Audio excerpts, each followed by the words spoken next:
अगर भगवत प्राप्ति करनी है तो कंटिन्यूटी बहुत जरूरी है। जिस प्रकार से एक बच्चा पढ़ाई करता है, लगातार पढ़ता रहता है, लगातार पढ़ता रहता है, कब तक पढ़ता रहता है? जब तक वह कुछ बन नहीं जाता।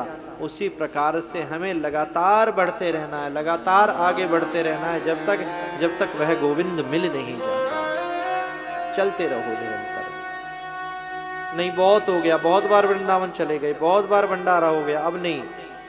तो क्या हुआ कि 8वीं 9वीं 10वीं क्लास तक कोई बच्चा पढ़ा और फिर उसने ऐसा कर लिया बहुत हो गया, तो समझो उस क्लास को भी उसने नष्ट कर दिया, इतना समय भी अपना खराब कर दिया। इसलिए निरंतर करते रहो।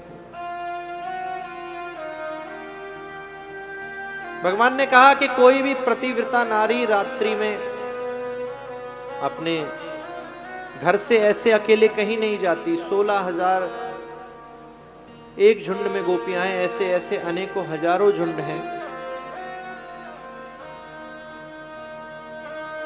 नारी धर्मपति देव की सेवा, सुंदर उपदेश दिया कि एक पतिव्रता नारी के अंदर यह सामर्थ्य है कि वो अपने पातिव्रत धर्म से अग्नि को भी शीतल चंदन बना सकती है। एक सुंदर ब्राह्मणी दंपत्ति का उपदेश दिया, दृष्टांत दिया कि एक ब्राह्मण पति पत्नी एक दूसरे से बड़ा प्रेम करते हैं। पत्नी बैठकर चावल बीन रही है, पति थके हुए आए आंगन में, पत्नी के गोदी में सर रख के सो गए, वह चावल बीनती रही। थोड़ी देर में देखा तो 1.5 वर्ष का जो पुत्र था वो जाकर जलते हुए कुंड में गिर गया। बालक को अग्नि में गिरते देखा, माँ के आंखों से आंसू गिरे, पति के माथे पर गिरे, आंख खुल गई। पूछा क्या बात है, क्यों रो रही हो? पत्नी ने बताया कि हमारा बालक कुंड में गिर गया। पति ने कहा जब जा रहा था, जब दौड़कर क्यों नहीं रोका? तुमने मुझे जगाया क्यों नहीं? कहने लगी आप इतने थके हुए आए थे, गहरी नींद में सो रहे थे, अगर मैं ऐसा करती तो मेरा पातिव्रत धर्म नष्ट हो जाता।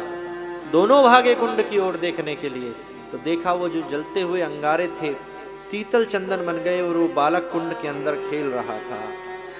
भगवान कृष्ण ने कहा एक पतिव्रता नारी के पातिव्रत धर्म में सामर्थ्य होती है कि वह अग्नि को भी चंदन बना सकती है, ब्रह्मा विष्णु महेश को भी बालक बना सकती है।